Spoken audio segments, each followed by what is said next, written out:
So I thought I'd share, I'm not a CDN expert, so I'll admit that in the room right now, it's always daunting to get in front of a room of experts, of which you're not.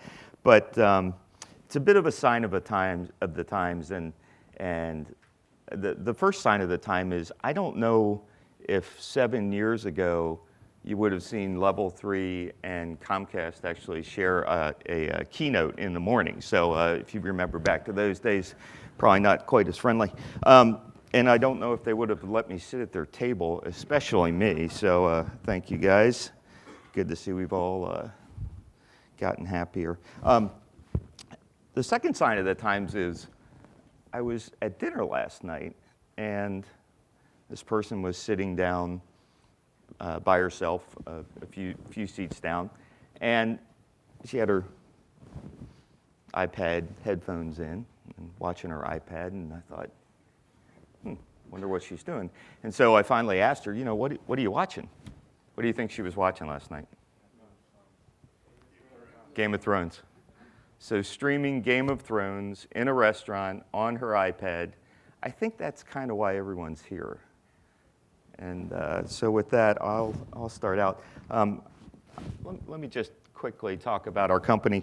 I'm from Level 3 Communications, or as our friends at Sodexis have said, Chunk 2. So thanks for that. Yep. Comcast, you're not on the chunk list just yet. So our company is, I won't read all the numbers, but today we have about 12,500 employees, about 2,000 in Latin America, another 1,500 in Europe, and then the balance here in the US. So a little bit different. When I joined the company, there were 10 people. So it's changed a little bit in the last 18 years. Today we operate in 60 countries, a couple 100,000 route miles of network, 10 million fiber miles, all kinds of great statistics. But today, our company has grown quite a bit since its humble beginnings way back in 1997. And I'll talk a little bit more about why we got in the CDN business back then. So we all know about these numbers. The inevitable internet growth. I think I always struggle with the 38.5 billion connected devices by 2020. Anybody think that would be more? I do. I think if you really think hard about all the things that can be connected, light switches, light bulbs, all the things in your home, it's really easy to get to 100 billion devices connected in probably less than 5-10 years. It's a pretty amazing stat when you think about it. The second one is interesting. Speeds, our cable friends have done an absolutely fantastic job in increasing speeds to your home.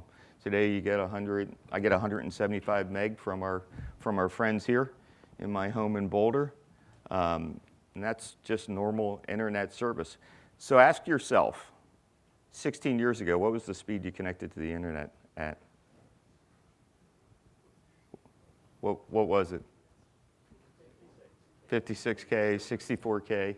Yeah, dial-up, right? At one time, we were the largest dial-up provider. We don't put that on our website anymore, but at one point, we were a huge dial-up provider. But today, access speeds have increased incredibly fast. The interesting number, though, is the number of people is not. So today, if you look at census data, you'd say there's maybe 6.5, 7 billion people in how many years is that? 35, 34 years. It's still going to be less than 10 billion people on the planet. So the things that are growing are devices, speeds. The things that aren't growing is us.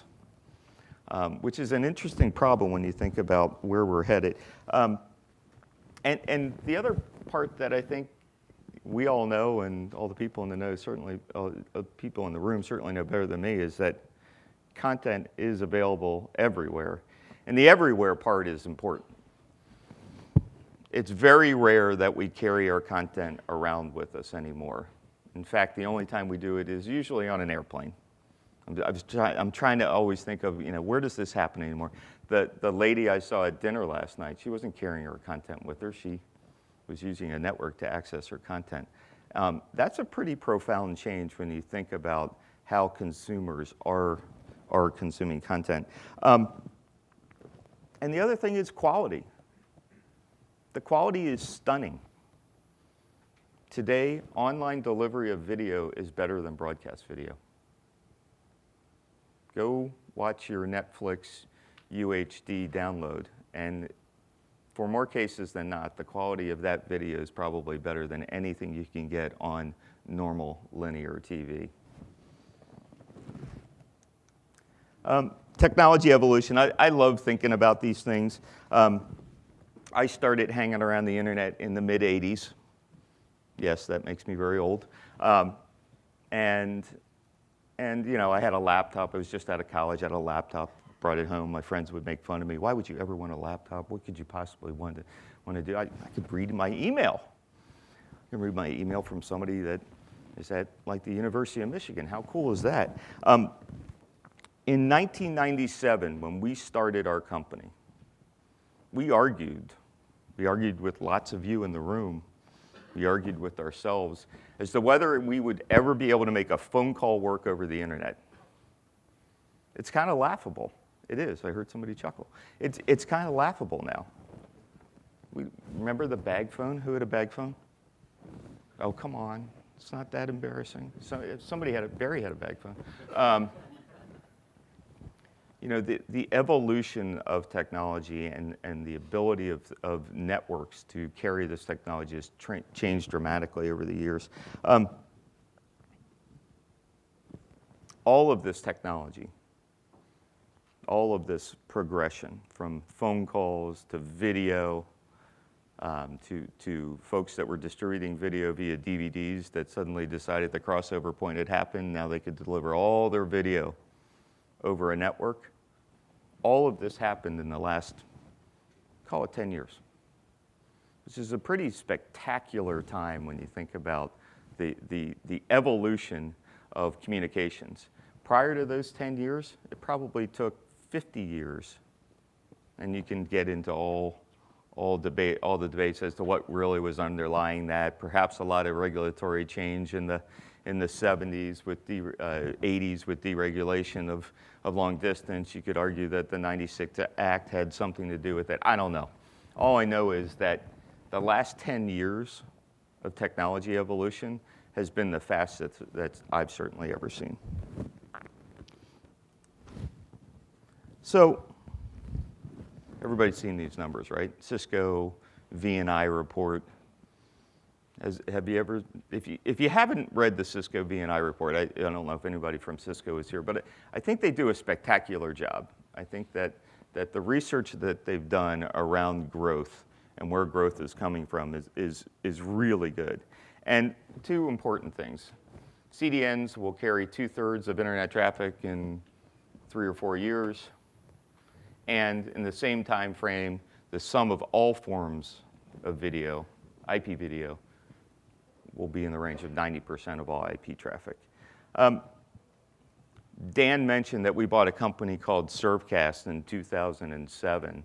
We actually bought another company, which was even more important, and that was the Savvis CDN assets around the same time. So in January of 2007, we bought Savvis, and in July of 2007, we bought Servcast. The reason why we bought those two companies, which was almost 10 years ago now, is because of this. It was inevitable that video was going to be the killer app. It was inevitable that at that time you could see that CDNs were going to carry more and more traffic as a very efficient way of carrying traffic on a network. I remember a small conference room of folks sitting around, and we had gone and looked at a bunch of folks and found Savvis, and said, for $140 million, we're going to buy this company that has virtually no revenue, It has a network of servers. We're going to rip all them out, and we're going to replace them all. We're going to maybe get 40 or so patents that happen to be foundational in this space, which was kind of important back then. And we're going to write a check. And I remember sitting around the room, it's probably 5 or 6 of us, and someone saying, well, how do you value that? And I remember, I don't know whether it was me or someone else in the room said, we have no idea. The only thing I know is this. I have no idea if $1's right or 140's right. Turned out 140 was really right for those guys. But nonetheless, that's how we got into the CDN business. And the reason why we thought it was so important is that over time we thought having a network and having a CDN would be a pretty good place to be in the market. And we still believe that. Customers, it turns out, are getting kind of sophisticated. And it used to be just latency or throughput. It's all customers cared about. Not so much anymore. In fact, latency tends to be a little bit less of what folks worry about. Things like time to first byte, video start failures, rebuffer rate turns out to be a pretty big one. There are some secondary effects that our customers care a lot about. Interconnection, it turns out, they care a lot about. Thanks to the FCC, by the way, for this last year's little gift to our community. They care about our capacity. They care about things like session duration. These are all, as we're looking at the market, and it's not as simple as it once was to deliver quality to customers. And Barry, sorry, I have a chart like that too. It turns out we're on top on this one, so on top is good. On this one, I was just laughing so hard when I saw that. It's like, we're all going to do it. We're all going to. So our friends at Codexis, thanks again, chunk 2 here, and it turns out that our customers are using third parties like Codexis to help judge our performance. I think it's great for the community. I think it's a good way of leveling the playing field. Turns out this is one on, I think this is throughput, right? I'm looking at my chaperone over there. So throughput turns out to be a pretty big deal. We look at this religiously now, not just throughput, but lots of other metrics from our friends, whether we measure them or someone else does. And customers are using this data to route traffic between us and others. And we're finding this more and more important. The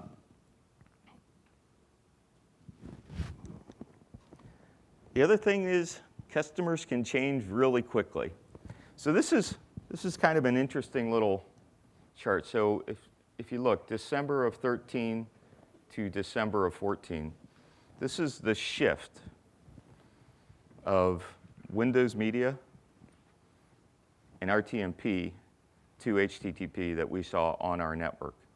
So in 1 year, and I think this is fairly reflective of the industry, in 1 year, the industry shifted from what was nearly no HTTP delivery to HTTP delivery across our whole platform. Now, there's lots of good technology reasons, but when you think about what's it mean to all of us, it means that we have to support those types of shifts on our platform as customers move traffic.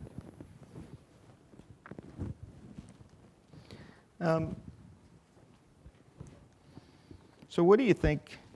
So events happen. What do you think the busiest day on a CDN is? I'm interested to ask this room full of experts. What's the busiest day for you guys? Sunday. Any particular day of the year? New Year's. Christmas Eve for us. Or I'm sorry, day after Christmas for us, December 26th. You think about it, it kind of makes sense, right? All the Xboxes and PS4s and folks maybe not working and home and downloading new software and downloading movies. That's what we saw, and games.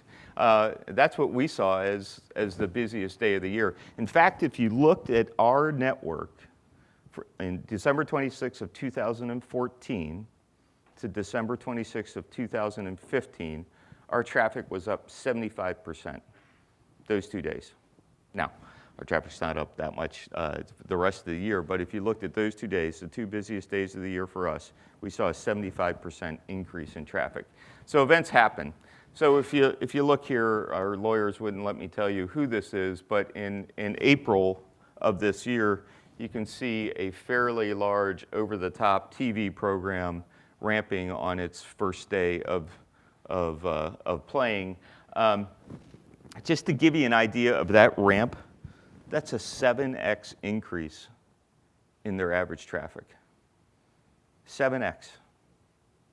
If you looked at another large software download that happened back in September, you can see kind of their steady state traffic, and then we all find out that a new version's available, and we all click on the download, and that's what happens in the first few days. That, by the way, is a 15x increase in traffic on those days following that release of software. As you think about what that means to networks, CDNs, it means you have to be prepared for this level of traffic increase interior to your network and through interconnection and all sorts of things. It's an interesting planning challenge. We don't always get it right. Certainly the industry doesn't always get it right. We're part of the industry. We don't always get it right. But I would argue that customers are changing quite a bit from what they wanted from CDNs just a few years ago. Now, you could argue, hey, you guys sell more than a CDN, so of course this is your pitch, and it kind of is, right? If you only are in the CDN business, then everything can be solved with the CDN. But it turns out for us, we've seen customers go from being a small transit customer, they serve up their own content on their own site, they get big enough, they start maybe even using a cloud CDN, something that sits in Azure or someplace else, AWS.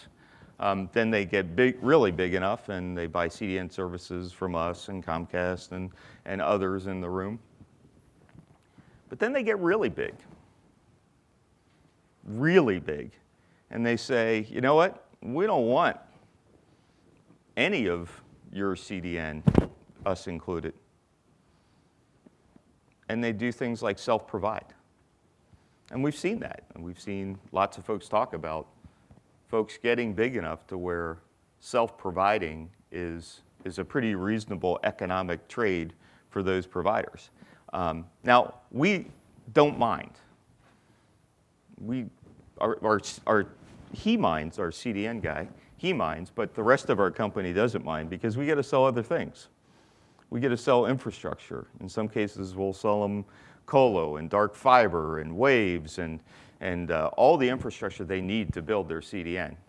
But customers are on this journey, and it's kind of undeniable. And there will be winners and losers. There will be folks that get big enough that need to make this transition. Some will win, some won't. There will always be, I'm a big believer that there will always be new ones. And so this journey is sort of never ending. Our greatest story of a journey of a customer is the guys who have that little social media website there. They started out as a small single-site transit customer of ours just a little over 10 years ago, and have now grown to a company that buys dark fiber from many parts of the ecosystem, is building their own, multi-million square foot data centers around the world, wanting that infrastructure, and we've seen their transition from very small to very large. So what's this mean? It means you have to do a lot, and it means we, the industry, have to do a lot. You need global scale. I don't know if you can if you can sell CDN services without a global footprint. I think it's tough. And you guys have a great footprint, very focused, but having a global footprint we think is really important. You need to continually improve performance. And honestly, I think that we would even say that has been an area where we've focused more investment and more attention in the last year than we have in the last few. It's very clear that our customers need better and better performance. And their ability to switch when you aren't performant is pretty awesome.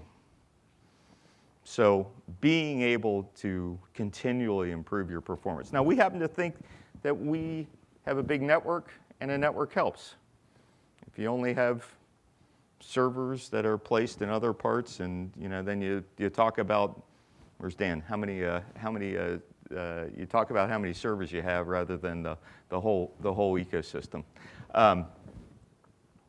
We think that those trades or that option are a key differentiating part of an offering. So in the theme of you have to do a lot, this is a snapshot, making sure I get my numbers right, of 1 hour on our network. The number of different devices that are supported on our network. So lots of web browsers, right? What's the most interesting number that you see there? Mozilla? Yeah, that one's kind of interesting. But when you think about it, it's really web browsers. This, by the way, is in 1 hour, we see over 3,200 different devices. To me, the most interesting number is Roku. So Roku is a little over 30 million devices in that 1 hour snapshot. Just to be clear, that's one device. Lots of these other are, Apple would be all variants of devices, tablets, phones, etc. Roku is actually just one device. It's a pretty impressive number when you think about it. And we have to support all the different bit rates and all the different things that you have to do for the different devices. Oh, good. It doesn't show up on my printout. You also have to support a lot of different performance from different networks.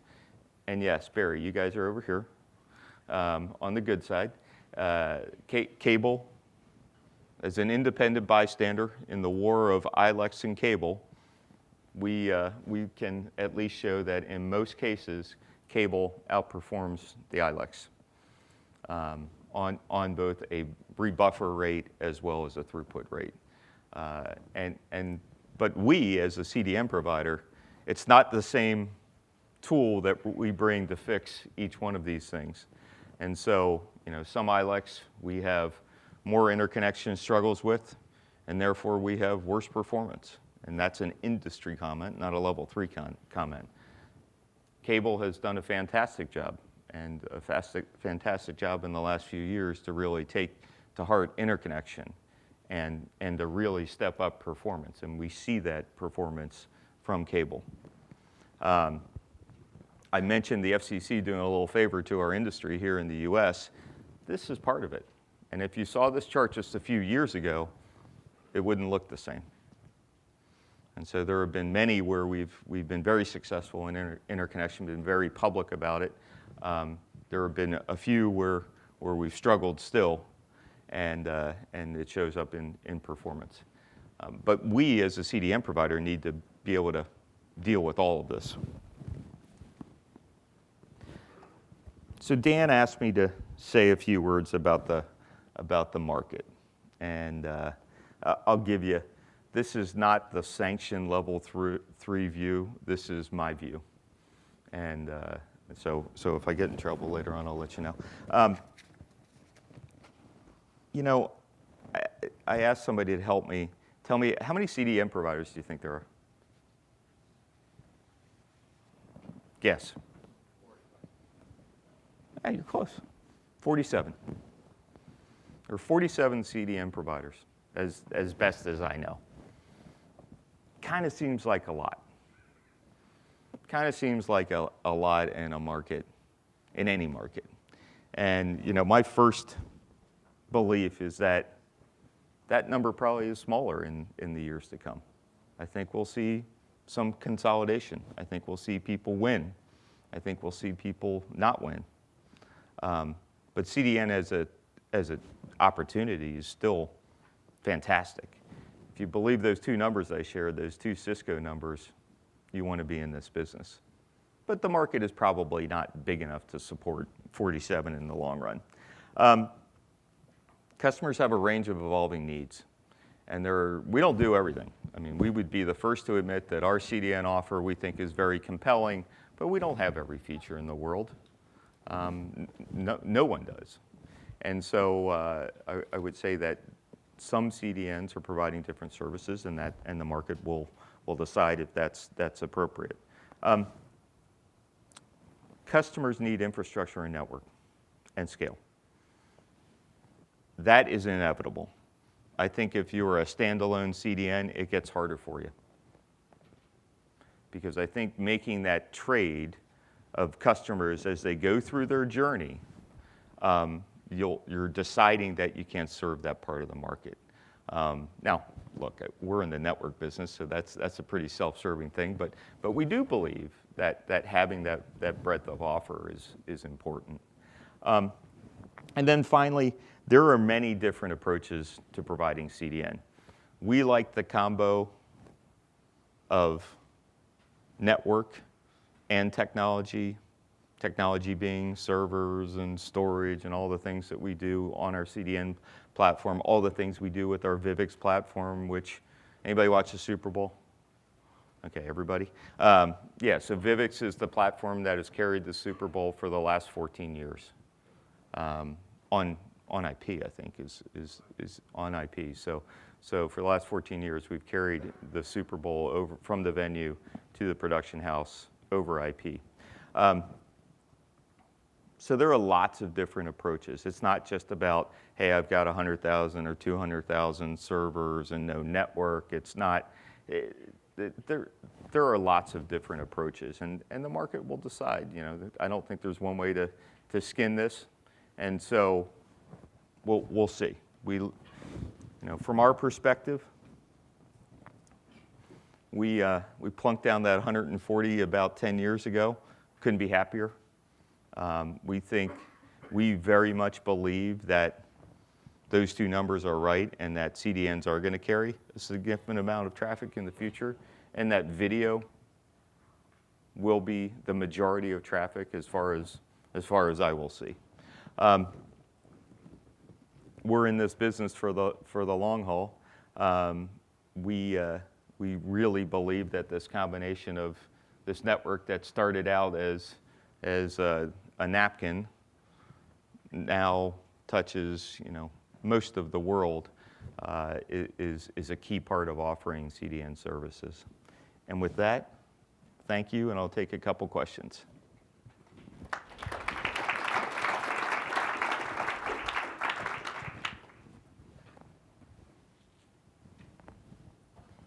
Go ahead.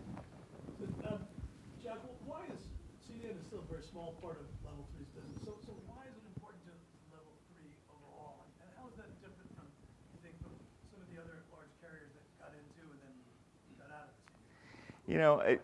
Yeah, the question is, from a total revenue perspective we've never actually carved it out exactly, so I'll try to stay away from the number. But of our $8 billion of revenue, CDN is a small percentage on a product family basis.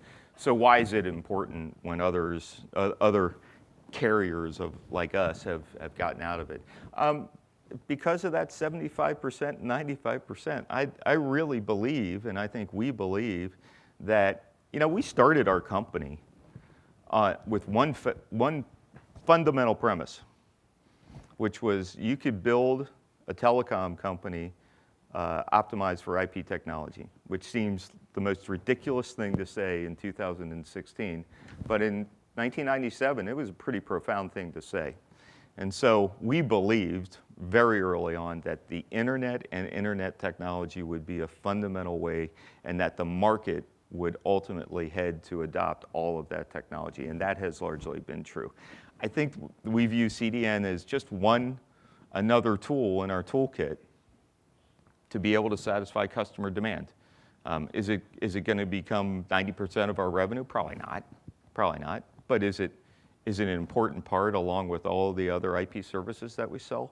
Absolutely. One more question? Well, with that, thank you very much. Have a great conference.